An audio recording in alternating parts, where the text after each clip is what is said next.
हे आयट्याचा डीजी रूम आहे आणि आयट्याचं मेन सप्लायचं आहे.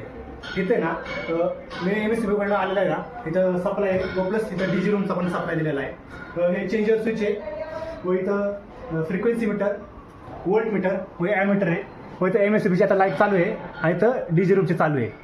जसं आपण चेंजर स्विच ऑफ केला तर आयट्याची लाईट सगळी बंद होते. जनरेटर आहे ह्यो 82.30 kVचं व्होल्टेज निर्माण करतो. ह्यो MSCBची लाईट गेल्यामुळे आपण आयटीला वापरतो.